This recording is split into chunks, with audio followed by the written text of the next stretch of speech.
Diari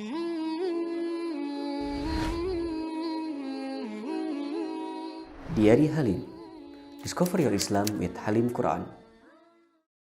Assalamualaikum warahmatullahi wabarakatuh. Waalaikumsalam warahmatullahi Sahabat Halim semuanya, masih bersama saya Riki Suwardi di program kesayangan kita, obrolan yang ringan dan penuh hikmah, di mana lagi kalau bukan di Diari Halim. Dan masih bersama guru kita, Ustaz Ridho Febri. Assalamualaikum, Ustaz. Waalaikumsalam warahmatullahi wabarakatuh. Alhamdulillah sehat, Ustaz ya. Alhamdulillah. Alhamdulillah, kita akan melanjutkan kembali obrolan kita sebelumnya. Kita sebelumnya udah ngobrol tentang persiapan pernikahan, Ustaz. Betul. Tapi untuk episode kali ini kita akan lebih khusus membahas mengenai rumah tangga justru. Masya Jadi Allah. ini untuk yang sudah menikah barangkali ya. Nah, saya ingin mulai dari salah satu data yang saya temukan dari salah satu riset. Ini katanya populasi jomblo ini makin meningkat. Ini populasi jomblo makin meningkat. Jadi tahun kemarin gitu, itu ada sekitar 61,09% itu laki-laki atau perempuan gitu ya, itu memutuskan untuk lebih baik menjomblo. Masya Allah. Nah, dari tahun sebelumnya gitu, itu ada 59,82% populasi Indonesia yang maksudnya jomblo gitu. Jadi ada kenaikan 1,27 poin. Nah, tapi di data tersebut juga di artikel yang saya baca itu ternyata trennya itu dari tahun ke tahun naik, Ustaz. Ya Allah. Tahun ke tahun naik. Jadi jomblo itu populasinya makin meningkat gitu ya. Nah, salah satu yang mempengaruhi jumlah jomblo-jomblowati ini gitu ya, karena ada yang pengaruhnya karena karena kehidupan sosial, karena ekonomi gitu ya, dan lain sebagainya. Tapi ada juga, Ustadz, yang itu terpengaruh dengan dengan lingkungan, ataupun dengan media sosial. Karena kita juga tahu, Ustadz, ada data yang menyebutkan bahwa jumlah KDRT ini juga cukup naik di akhir-akhir tahun ini, Ustadz, sampai 18.000 kasus. Dan tadi juga kita sempat ngobrol sama Ustadz Ridho, jumlah perceraian juga meningkat. Betul. Nah, ini jadi satu hal yang berpengaruh, Ustadz, untuk jombloan-jomblowati gitu. Nah, tapi kita nggak akan bahas lebih ke jombloan-jomblowatinya, kita bahas lebih ke rumah tangganya. Karena ini yang menjadi cerminan, Ustadz. Kita tahu bahwa pernikahan itu Allah sampaikan dalam Quran, kalau yang saya tahu, Ustaz, untuk litaskunu, untuk menjadikan sakinah gitu. Betul. Namun kalau kita lihat tadi dengan jumlah kasus tadi, kemudian angka perceraian, ini yang akhirnya membuat orang-orang jadi takut untuk menikah, Ustaz. Nah, sebetulnya, Ustaz, karena Ustaz ini praktisi di lapangan juga, maksudnya yang paham mengenai sudah banyak mencari tahu tentang rumah tangga segala macam. Apa, Ustaz, yang menjadi penyebab adanya KDRT, kemudian angka perceraian yang naik, itu sebetulnya kalau dari pandangan Ustaz seperti apa, Ustaz? Siap. Bismillahirrahmanirrahim. Assalamualaikum warahmatullahi wabarakatuh. Subhanallah wa bihamdi, subhanallahil azim. Adada khalqihi wa ridha nafsihi wa zinata arsyihi wa midada kalimatihi. Asyhadu an la ilaha illallah wa asyhadu anna Muhammadar Rasulullah. Allahumma shalli ala sayyidina Muhammad. Assalamu alayka ya Rasulullahi sallallahu alaihi wasallam wa ala alihi wa ashabihi wa man tabi'ahum bi ihsan ila yaumiddin. Rabbi a'udzubika min hamazati syayatin wa a'udzubika rabbi ayahdurun. Subhanaka la ilma lana illa ma 'allamtana innaka antal alimul hakim. Sadaqallahul azim wa sadaqa Rasulullahi sallallahu alaihi wasallam. Alhamdulillah. Para sahabat Diari Halim, tentang para jombloan-jomblowati yang meningkat, terus bahkan faktor kekerasan, KDRT dan lain sebagainya dalam rumah tangga. Jadi kalau untuk jombloan-jomblowati ini sebagai mukadimah, satu kalimat saja saya mengutip dari seorang sahabat radhiyallahu anhu ajma'in, yaitu Abdullah ibnu Mas'ud. Beliau mengatakan, kalau seandainya aku tahu bahwa hari ini adalah hari terakhir aku hidup, maka aku akan memilih untuk menikah. Karena apa? Karena aku malu bertemu dengan Robku dalam kondisi membujang. Itu sebuah cerminan luar biasa kan? Ini sahabat mulia loh ya, gitu. Kalau tahu hidupnya ini hari terakhir gitu kan, beliau akan memilih untuk menikah. Kenapa? Karena ternyata setelah saya selami gitu kan ya, dan ulama pun menjabarkan dengan luas gitu bahwa ternyata ini yang disebut dengan ibadah terlama, yaitu adalah rumah tangga. Punten, Sholat kan ada waktunya. Sholat zuhur, asar, ya kan, maghrib, isya sama subuh. Itu ada waktunya masing-masing. Nggak mungkin dong kita ngerjain sholat subuh di waktu sholat maghrib. Kan itu offset gitu kan. Keluar dari kaidah syariat dan lain sebagainya. Nah, kalau untuk Ramadan, itu hanya berpuasa di bulan Ramadan aja. Atau paling banter puasa Senin Kamis deh. Kan mau puasa harus ketemu Senin dan ketemu Kamis lagi. Atau zakat bisa bulanan, ya kan, kalau misalkan memang mengeluarkan zakat penghasilan. Atau bisa juga zakat tahunan, zakat mal, ya kan, atau zakat fitrah dan lain sebagainya. Jadi amal soleh yang lain itu banyaknya rata-rata terikat dengan waktu, gitu, dengan aturan syariatnya, tapi tidak dengan pernikahan. Nah, inilah kenapa akhirnya pernikahan menjadi ibadah terlama. Kenapa? Karena bukan hanya setiap hari, Kang. Bukan hanya setiap jam, setiap menit, tapi bahkan setiap detik kebersamaan kita dengan pasangan kita, itu bisa menjadi nilai pahala atau dosa buat kita. Kalau ternyata ujung dari rumah tangganya konflik, ya kan, bahkan sampai berimbas pada perceraian dan lain sebagainya, maka bisa dipastikan rumah tangganya kebanyakan itu berisi tentang masalah. Masalah yang hadir dalam rumah tangga. Artinya apa? Banyak dosa yang Allah hujankan dalam rumah tangganya. Ketidakharmonisan antara suami dan istri dan lain sebagainya. Nah, itu kenapa pada kesempatan episode yang sebelumnya saya sampaikan tentang bekal untuk menjadi seorang single lillah yang dicintai Allah dalam mempersiapkan menuju pernikahan, ya kan, menunggu hilal menuju halal. Itu adalah ilmu. Ilmu ini nanti akan lari juga, Kang, ke dalam fase rumah tangga. Sehingga kita bisa sebagai seorang suami memposisikan diri sebagai seorang suami. Dan juga sebagai seorang istri bisa memposisikan sebagai seorang istri. Jangan semuanya dibalik. Gitu. Jadi penyebab, kalau ditanya kenapa penyebab perceraian itu di Indonesia tinggi, khususnya di kota tercinta kita, Jawa Barat juga menjadi ranking 1 di tahun 2021. Sederhana jawabannya. Karena kekurangan ilmu di dalam diri para suami dan istri. Karena apa? Faktor ekonomi itu bukan faktor utamanya. Karena faktor utama yang saya baca dalam data statistik yang didapat, ketidakharmonisan. Artinya apa? Ketidakharmonisan berarti kan komunikasinya nggak sehat. Ya kan? Satu sama lain saling melempar tanggung jawab dan lain sebagainya. Artinya apa? Kalau disederhanakan, kurangnya ilmu. Ilmu tentang bagaimana menjadi seorang suami sehingga dia bisa memposisikan dirinya sebagai seorang suami.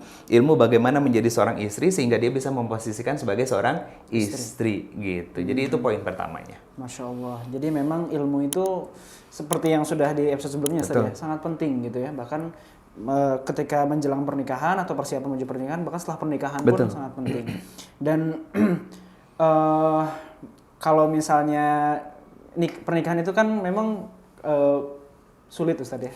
Sulit itu dalam menjalani rumah tangga itu bukan perkara yang mudah gitu. Karena kalau saya ini mengutip salah satu perkataan, saya lupa siapa yang ngomong ini, tapi kalau nggak salah public figure, dia bilang pernikahan itu kenapa, kalau saya mikirnya katanya pernikahan itu kenapa jadi ibadah karena sulit katanya. Menjalani rumah tangga itu maksudnya bukan sulit di sini, bukan berarti nggak mungkin bisa harmonis. Betul.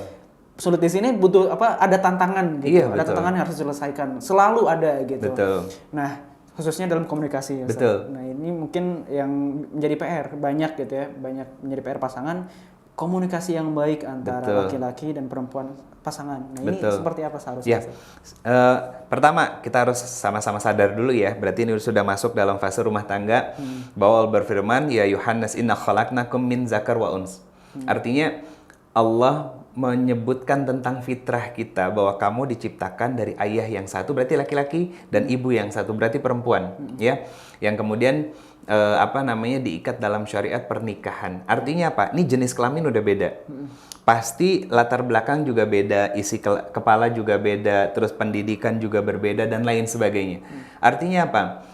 Satu hal yang menjadi sunatullah perbedaan ini biarlah tetap menjadi tetap menjadi sesuatu yang indah, gitu. Artinya gini teman-teman semuanya, yang harus kita pahami adalah karakter dari pasangan kita. Yang harus kita pahami selanjutnya adalah kebiasaan dari pasangan kita. Siapa? Suami dan istri. Nah, disinilah nanti akan terbentuk komunikasi yang baik dan komunikasi yang sehat. Nah, sekarang kita lari ke Quran surat ke-30, surat Ar-Rum ayat 21. Diawali dengan wa min ayatihi an khalaqalakum min anfusikum azwaja litaskunu ilaiha. Kalian berpasangan satu sama lain. Berpasangan berarti kan beda, nggak mungkin sama ya kan ya. Masa main pedang-pedangan dan lain sebagainya gitu kan. Yang namanya pasangan itu beda. Nah sekarang kita ambil ilustrasi yang paling sederhana aja lah. Mur dan baud itu kan beda. Beda bentuknya. Yang satu bolong, yang satu panjang. Persis seperti fitrah ya kan.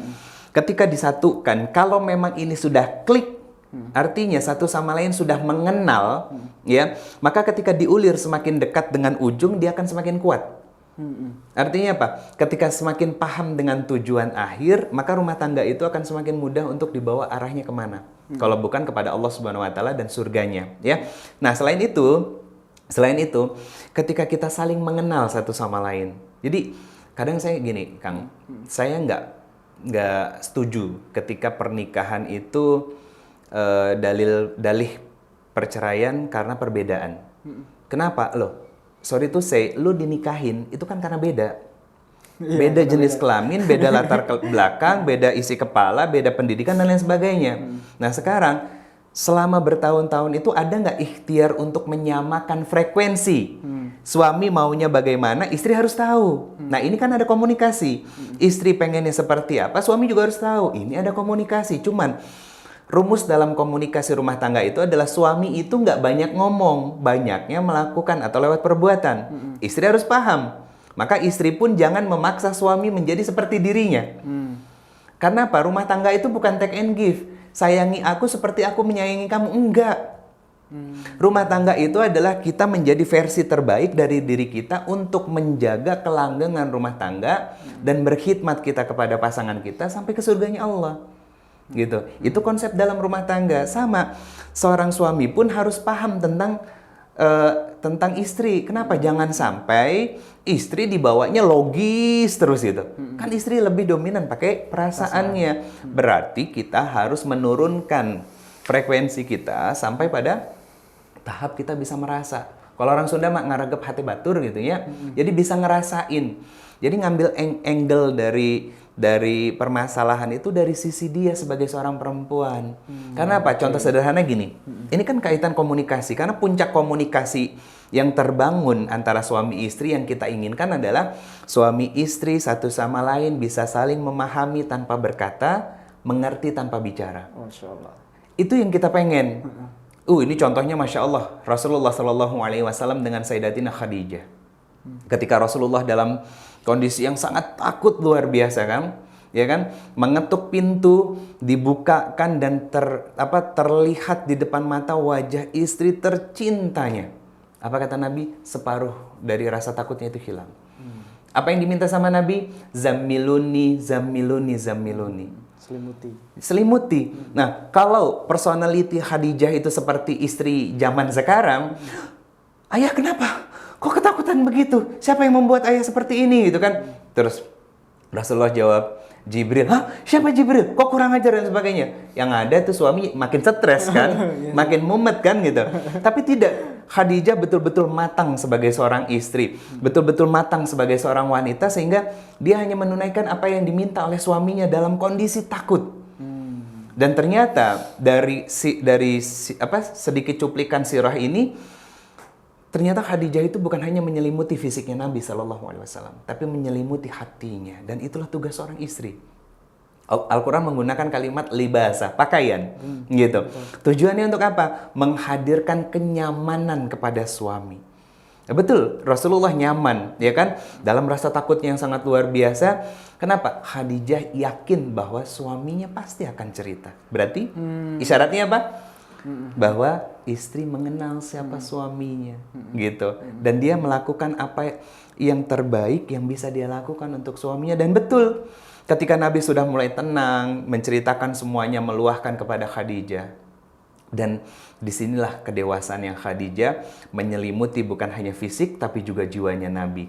Dalam kondisi yang setengah bingung, ya kan? Dalam artian bingung di sini adalah, betul nggak sih gitu. Jadi meyakinkan diri yang sebetulnya beliau percaya, Sallallahu Alaihi Wasallam gitu. Akhirnya Pak, hadirlah seorang istri, demi Allah, wahai anak dari pamanku. mustahil Allah akan menzolimimu, mustahil Allah akan menyakitimu. Karena apa? Engkau adalah seseorang yang senang menyambung silaturahim baik kepada siapapun dan lain sebagainya. Artinya apa? Ada energi, suntikan energi, energi yang sangat luar biasa dari seorang istri. Nah, ini kan komunikasi yang kita nggak perlu ngomong kan? Nah, itu tujuan akhir dari komunikasi kita dengan pasangan kita. Proses membangunnya gimana? Nah, sering-seringlah duduk antara suami dan istri. Artinya, kalau bahasa zaman sekarangnya itu, kalau di kamar itu pillow talk. Jadi di kamar itu jangan karena kita pengen melampiaskan syahwat doang gitu kan. Ada momen di mana kita tukar pikiran sama istri kita. Karena apa? Begini, untuk para suami, belajarlah untuk bisa menjadi pendengar yang baik buat istri. Artinya ketika istri lagi cerita, dengarkan. Dengarkan. Ya, istri itu kalau cerita gini, unik ya Kang ya, pasti ngalamin. Dia mau cerita A, tapi yang diceritain B, C, muter ke Z dan lain sebagainya. Padahal yang mau diceritain itu tuh A. Dia ngebulat, itu istri. Karena apa? Karena memang dia sedang menuntut. Kuota hariannya harus keluar dari kata-kata di mulutnya. Itu harus keluar dulu. Gitu. Kalau enggak nanti mau cek orang Sunda nama rudet gitu ya. Jadi rungsing nantinya, jadi tantrum. Nah, disitulah kita sebagai seorang suami menjadi pendengar yang baik dan itu sulit dilakukan. Wallahi itu sulit dan bisa jadi masalah itu muncul dari situ. Mama nggak tahu gitu. Papa kan habis dari luar, capek nyari dan sebagainya. Jadi penyulut pertama dari konflik kan. Akhirnya istri bilang, emang yang capek cuma papa doang.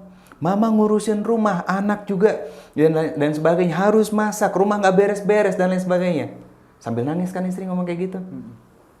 Suami ngerasa sedang meluahkan sesuatu, tapi istrinya juga meluahkan. Nah, di dalam diri seorang suami itu seperti sebuah pertentangan. Karena ego ya.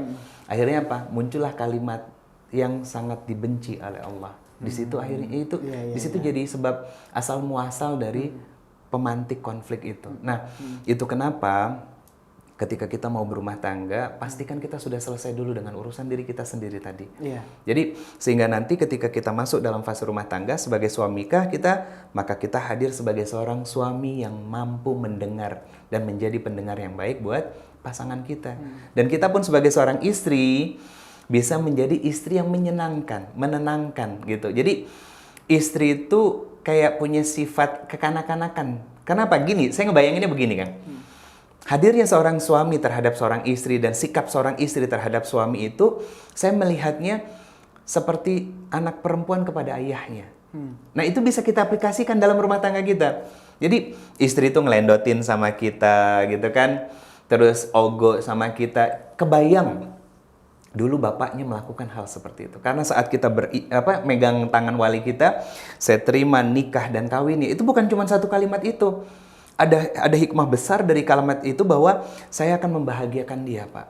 Saya akan mengambil estafet dari menjaganya, merawatnya, mendidiknya, menyenangkan hatinya, dan saya nggak akan menyakiti hatinya sebagaimana dulu Bapak menjaga hati putri Bapak.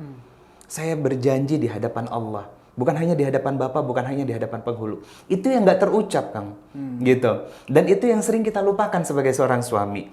Akhirnya, karena gini, saya punya sebuah rumus bahwa sebaik-baiknya seorang istri itu tergantung suaminya. Dan seburuk-buruknya seorang istri itu tergantung suaminya. Dalam versi defaultnya ya, gitu kan.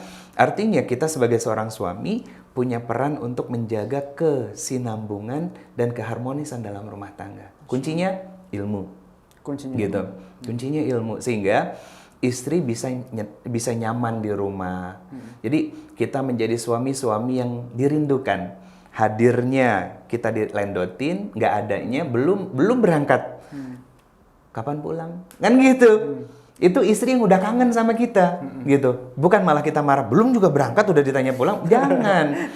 Itu ekspresi dari seorang istri bahwa aku tuh nggak mau jauh-jauh dari kamu. Cuma dia nggak bisa dengan kalimat lengkap itu.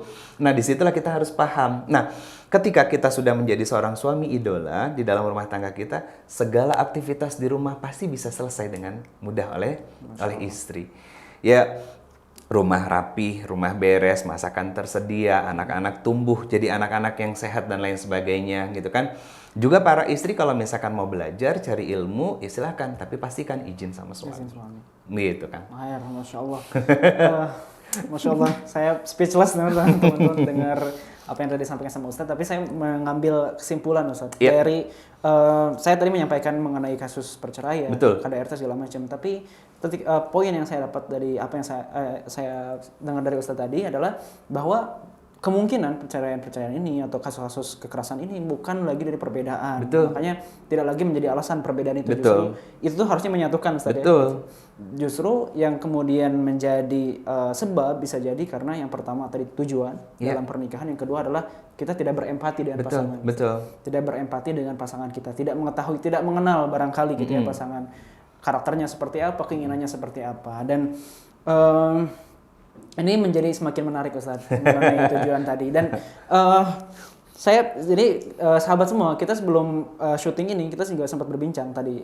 Saya dan Ustaz juga sempat berbincang mengenai qawwamah tadi Ustaz. Iya betul. Karena bisa jadi juga tadi karena tidak titik berat yang Ustaz sampaikan tadi adalah ketika rumah tangga itu kan kuncinya ilmu. Dan tadi saya rasa Ustaz juga menitik beratkan pada diri seorang kepala rumah tangga, lelaki, suami gitu kan.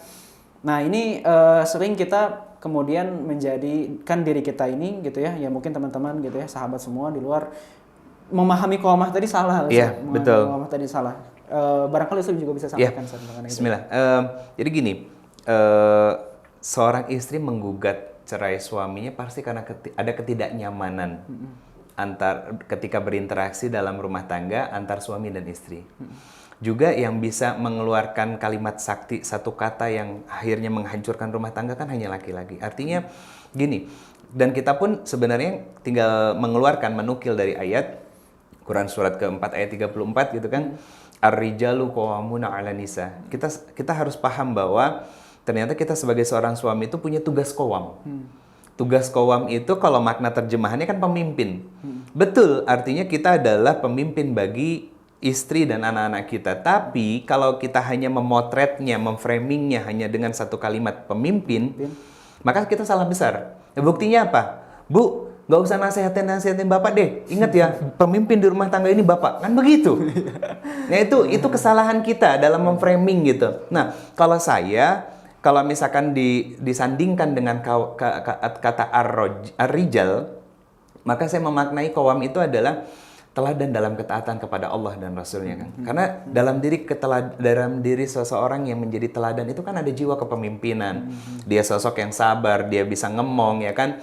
Dia artinya menjadi guru bagi anak dan istrinya. Nah, ini yang paling penting. Gitu. Kenapa? Karena seorang suami itu harus bisa menjadi sumber inspirasi, sumber ilmu untuk anak dan istrinya. Bukan anak istrinya malah belajar di luar dan lain sebagainya gitu. Jadi sisi ar-rijal atau ar-rajul itu adalah sifat superlatif dari diri seorang laki-laki. Apa contohnya? Kesabaran, panjangnya akal dia, ya kan? Dia sosok yang teguh, kokoh dengan pendiriannya, dia berprinsip dan lain sebagainya. Itu ar-rajul, gitu. Makanya yang bisa mengemban tugas qawwam adalah seorang ar-rajul, bukan hanya laki-laki. Tapi laki-laki yang memiliki sifat unggul di dalam diri dia karena buah dari kedekatan dia kepada Allah. Ingat, pernikahan adalah jalan kita untuk mendekatkan diri kita kepada Allah. Sebelum menikah sudah dekat dengan Allah, maka masuk dalam fase rumah tangga semakin dekat dan giat dengan Allah Subhanahu wa taala, sehingga sebagai seorang suami dia menjadi seorang qawwam, sebagai seorang istri dia menjadi istri yang salihah, taat kepada suaminya. Karena di ayat ini tugas suami dan istri disebutkan. Tugas istri fasolihatu qanitatu hafizatu lil ghaib. Jadi Allah meminta kepada para istri jadilah wanita yang salihah. Artinya dia taat kepada Allah dan Rasulnya. Qanitat, taat kepada Allah dalam bentuk keikhlasan mengabdi dan berkhidmat kepada suami. Hafizatu lil ghaib, menjaga kesucian hati, menjaga nama baik suami dan lain sebagainya, itu tugas istri. Tapi ini bisa dipastikan berjalan kalau suaminya suami qawwam. Suami yang taat kepada Allah, suami yang menjadi teladan, suami yang menjadi role model. Suami yang diidolakan di rumah oleh anak dan istrinya sehingga dia layak menjadi qawwam di dalam rumah tangganya. untuk memikul beban tanggung jawab yang besar ini nggak mudah, Kang. Karena kalau di breakdown lagi dari kata qawam ini, itu luas. Salah satu tugasnya adalah Quran surat ke-66, surat At-Tahrim, ayat ke-6. Ya ayyuhallazina amanu qu anfusakum wa ahlikum nara. Ada kalimat, ada kata indah di ayat ini, Kang. Allah mengawali dengan kalimat iman. Ya ayyuhallazina amanu. Nah, kaidah dalam Quran, kalau udah ada kata iman, maka pasti selanjutnya adalah amal soleh. Contoh, ya ayyuhallazina amanu kutiba alaikumusiyam. Apa amal solehnya? Puasa. Maka dari sini kita bisa mengambil sebuah kesimpulan kecil bahwa amal soleh yang dilakukan dalam perintah dan ketaatan kepada Allah dan Rasul-Nya itu bisa menjadi barometer baik dan buruknya keimanan seseorang. Maka perintah di sini apa? Qu anfusakum wa ahlikum nar. Jagalah dirimu wahai para suami yang beriman. Kenapa? Akhir ayat ini, dari ayat yang sama masih Allah mengatakan bahwa neraka itu bahan bakarnya adalah manusia dan batu. Artinya saya, antum, kita semua, para hadirin, itu masih punya potensi untuk masuk ke dalam nerakanya Allah Subhanahu wa Ta'ala. Maka ini isyarat dari Allah, sok kamu selamatin dulu diri kamu. Pastikan bahwa amal soleh yang kamu kerjakan itu diterima olehku. Pastikan semua amal solehmu betul-betul ikhlas untuk mencari ridhoku. Artinya apa? Isyarat buat laki-laki belajar. Nanti kalau kamu sudah belajar, dapat ilmu, punya ilmu, kamu bisa beramal soleh dengan amal soleh terbaik dan berkualitas, aku akan menerima dan menyelamatkan kamu, maka kamu bisa menyelamatkan wa ahlikum naro, keluargamu dari siksa api neraka. Artinya neraka itu kan isyarat dari kepedihan, kesakitan dan lain sebagainya. Artinya apa? Ini pun pesan dari Allah untuk para suami, belajar ilmu yang banyak, ya kan, duduk di majelis ilmu, amalkan, terapkan sehingga lahir sifat-sifat superlatif di dalam dirimu sehingga keburukan dari neraka itu bisa engkau jauhkan dari rumah tanggamu. Iya kan? Kepedihan, sakit hati, kekecewaan dan lain sebagainya. Betul-betul bisa dijaga. Sebelum menjaga diri kita dan keluarga kita dari neraka yang sesungguhnya, kita sebagai seorang suami, sebagai seorang istri juga, satu sama lain saling menjaga agar neraka itu tidak hadir di dalam rumah tangga kita. Masya Allah, baik. Gitu. Semakin menarik, sahabat semua. Ini kalau kita bahas semuanya, ini kayaknya nggak cukup. Sampai sore kan? Allah kita Akbar. masih belum bahas mengenai tujuan pernikahan. Betul. Gitu ya. Tadi udah sempat disinggung sama Ustaz, salah satu, tadi kan selain empati, itu kan tujuan juga itu berpengaruh. Betul. Ustaz. Tapi kayaknya kalau kita bahas, kita nggak akan selesai-selesai nih, Ustaz.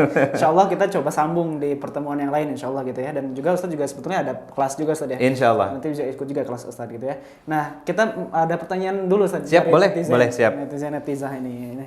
Oke, ini kalau tadi bahasnya pernikahan, ini masih ada pernikahan juga, tapi juga ada pertanyaan penting, Ustaz, sebetulnya. Siap. Nih, dari TikTok Abdul Aziz _2911. Iya.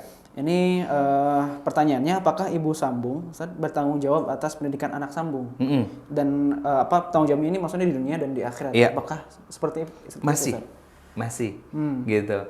Sebetulnya ibu sambung itu kan cuma bahasa Indonesia ya, gitu. Karena ketika ayah kita menikah, ya katakanlah ibu kita meninggal, kemudian beliau menikah lagi, kemudian di hari pertama di mana suami istri bercampur, maka ya, beliau tetap menjadi ibu kita. Cuman, nah ini ada cumannya, ada ibu biologis, ada ibu idealisme. Maksudnya idealis gitu, maksudnya ada ibu yang melahirkan kita dan mendidik kita. Ada ibu yang hanya mendidik kita tapi nggak melahirkan kita. Sama, ayah pun sama, gitu. Jadi ya kalau bahasa kita ayah sambung atau ibu sambung kayaknya kurang ahsan ya, kurang baik gitu kan. Karena bagaimanapun jadi bahkan dalam ranah ibu mertua pun ya itu ibu. Bapak mertua itu bapak gitu. Karena apa? Merekalah yang mendidik, melahirkan, membesarkan pasangan kita gitu kan, sehingga kita bisa menikmati rumah tangga yang sakinah gitu kan. Nah, apakah punya kewajiban mendidik untuk menghadirkan kebaikan dunia dan akhirat? Wajib, harus gitu. Kenapa?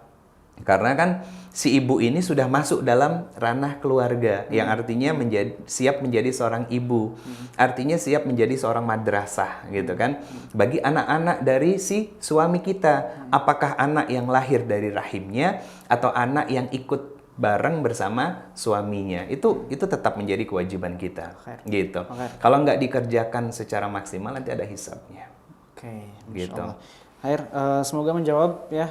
Ini dari TikTok tadi, TikTok Abdul Aziz _2911. Dan satu pertanyaan lagi Ustaz. Siap. Kali ini masih mengenai rumah tangga, tetapi tajuknya berbeda ya. Poligami. Agak ngeri-ngeri sedap nih.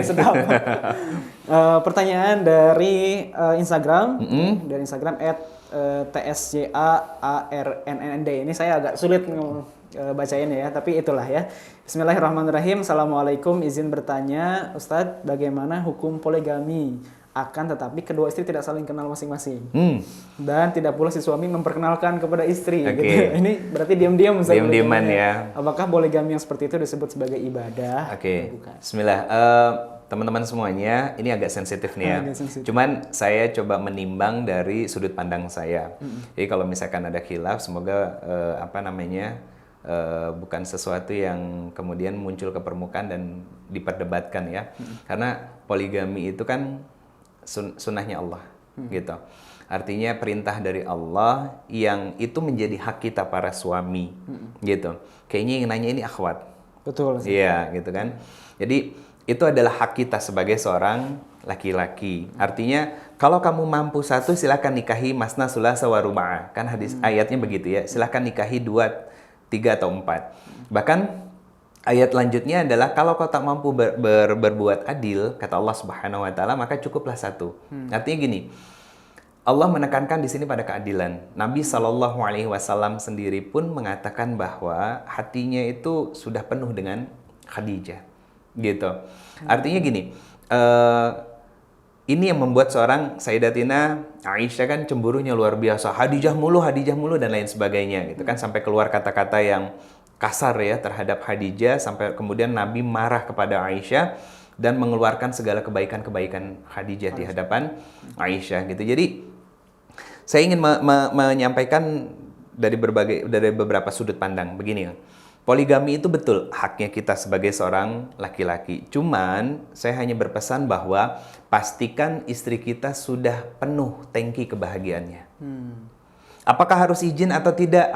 Itu kembali lagi ke pribadi masing-masing. Saya bukan praktisi ya, tapi saya punya murabi yang memang menjalankan itu, dan saya melihat dengan mata kepala saya sendiri bahwa akhirnya apa? Akhirnya yang namanya poligami itu mengharmoniskan, bukan malah memunculkan konflik.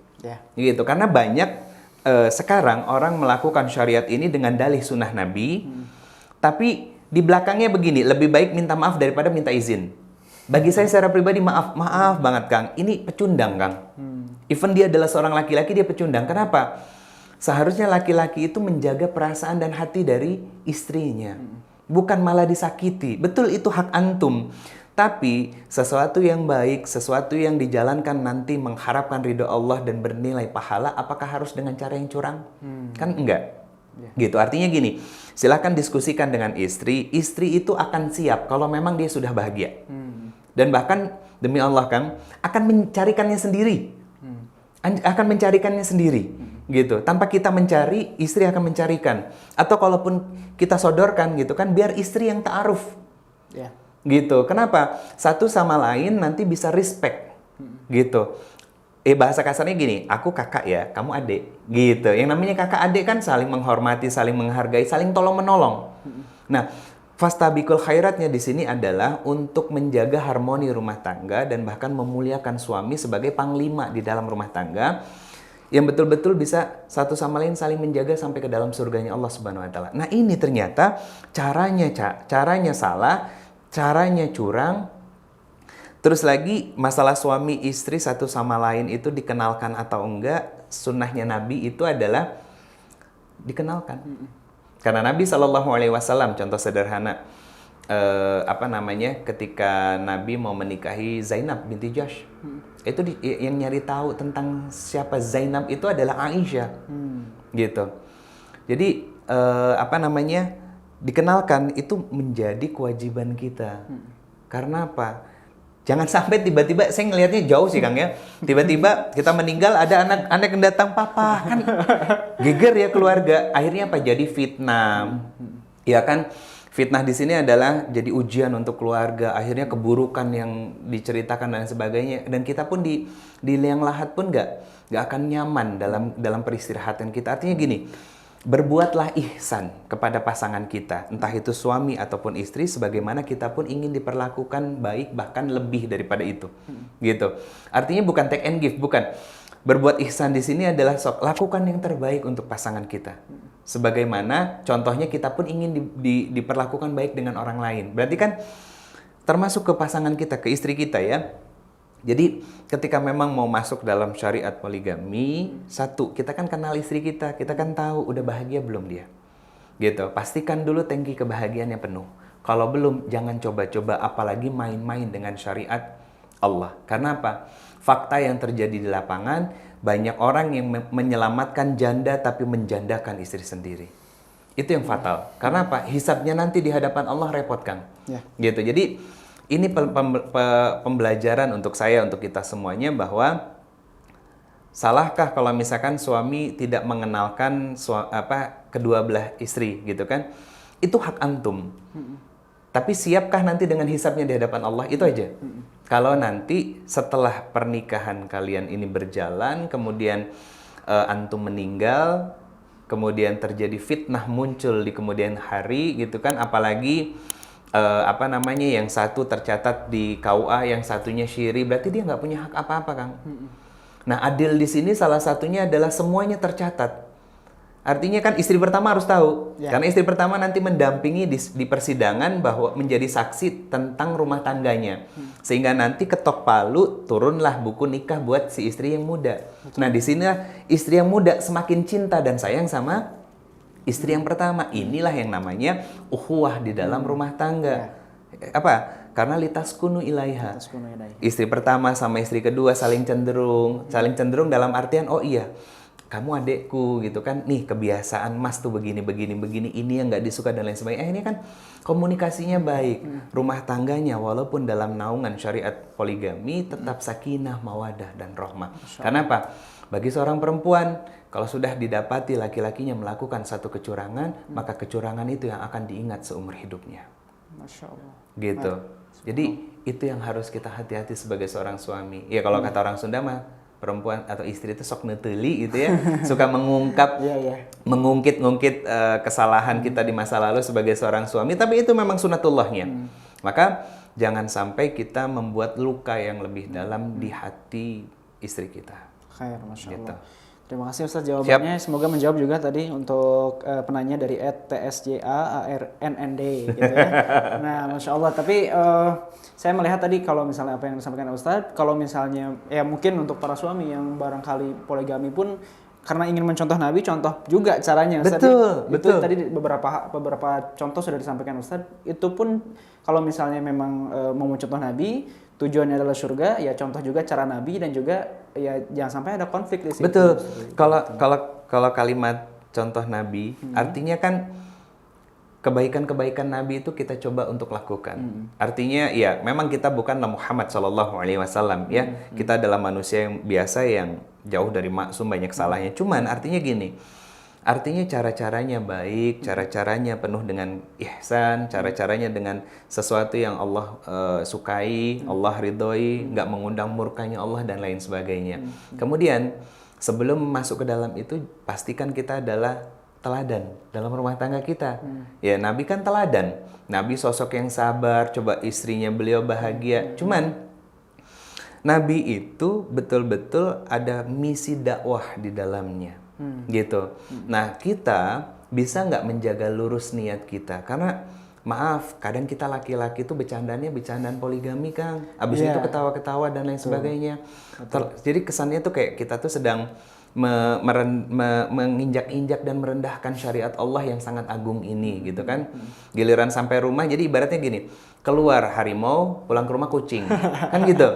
Karena apa? Takut sama istri dan lain sebagainya. Kalau takut mendingan nggak usah deh, gitu. Fokus aja pada istri yang satu, besarkan hatinya, senangkan hatinya, penuhi dengan kebahagiaan, rawat mereka, termasuk istri dan anak-anak yang maksud mereka itu, sampai kita bisa menyelamatkan kita sampai ke dalam surganya Allah. Kalau enggak, khawatirnya nanti mereka menjadi musuh kita di hadapan Allah.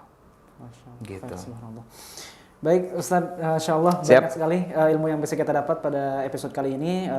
Dan juga saya ucapkan selamat nih kepada 2 orang pemenang giveaway tadi pertanyaan yang sudah disampaikan. Untuk TikTok @abdulaziz_2911 dan juga untuk di Instagram tadi @tsyaarnnd. Silahkan nanti bisa klaim ya, caranya bisa lihat di deskripsi aja. Dan terima kasih Ustadz untuk perjumpaan kita hari ini. Insya Allah kita akan lanjutkan di episode berikutnya, teman-teman semua, sahabat semua. Kita cukupkan dulu untuk episode kali ini Ustadz. Terima kasih. Wabillahi taufiq wal hidayah. Wassalamualaikum warahmatullahi wabarakatuh. Waalaikumsalam warahmatullahi wabarakatuh.